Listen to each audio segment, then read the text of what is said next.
जय श्री कृष्ण दोस्तों, बियासना फैमिली में आपका स्वागत है। दोस्तों, षष्ठी चतुर्थी बहुत ही सर्वार सिद्ध योग बना हुआ है। दोस्तों, इस दिन अगर गणेश जी की विधि विधान से पूजा की जाए तो निश्चित ही संतान सुख की प्राप्ति होती है। दोस्तों, संकष्टी चतुर्थी का व्रत संतान की दीर्घायु के लिए, संतान प्राप्ति के लिए किया जाता है।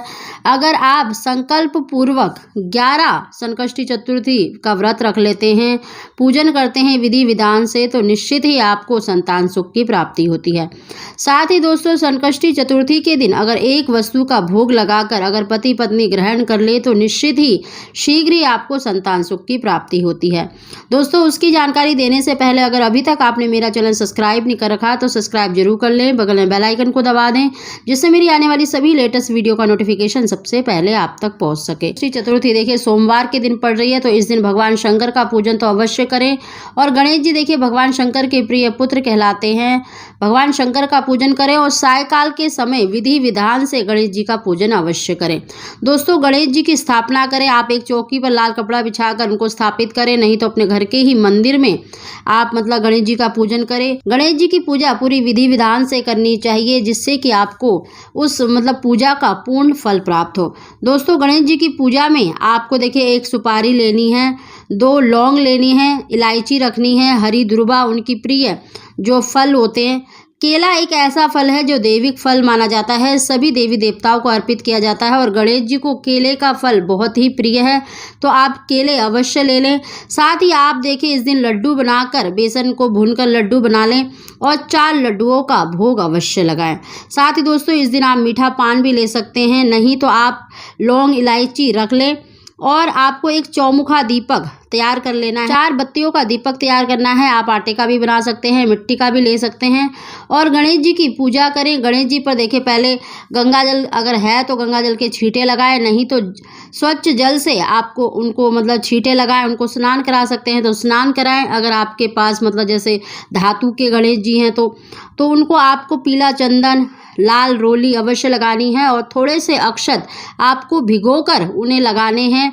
और उनका जो प्रिय जो भी आपने सामग्री ली है उनको अवश्य चढ़ाएं, हरी दुर्वा चढ़ाएं। साथ ही उनको देखिए केले का भोग अवश्य लगाएं और अगर आपने मीठा पान लिया है तो मीठा पान भी उनको भोग लगाएं और लड्डू का भोग लगाएं।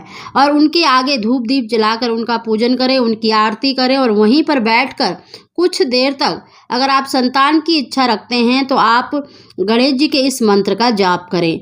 ओम पार्वती प्रिय नंदनाय नमः, ओम पार्वती प्रिय नंदनाय नमः का अधिक से अधिक जाप करें।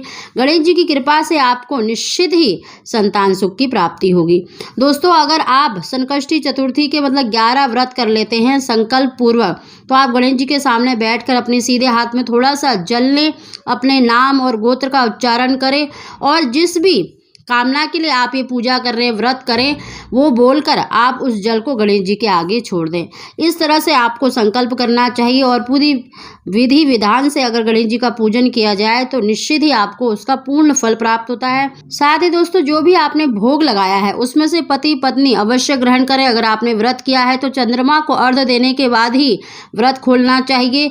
अगर आपने केवल पूजन किया है, उपाय किया है, तो पति पत्नी जो आपने केला अर्पण किया है तो केले का भोग और लड्डू, अगर आपने लड्डू चढ़ाए हैं तो लड्डू का भोग ग्रहण करना चाहिए। अगर आपने मीठा पान लिया है तो मीठे पान को आपको अपने पति को खिला देना चाहिए।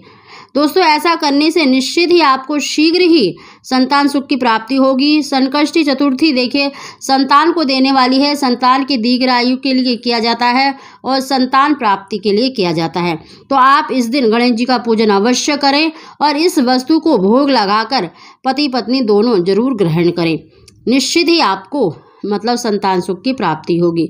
दोस्तों, अगर आपको हमारी जानकारी वीडियो पसंद आई हो तो इसको लाइक करें और कमेंट बॉक्स में ओम श्री गणेशाय नमः अवश्य लिखें। आप सभी को जय श्री कृष्ण।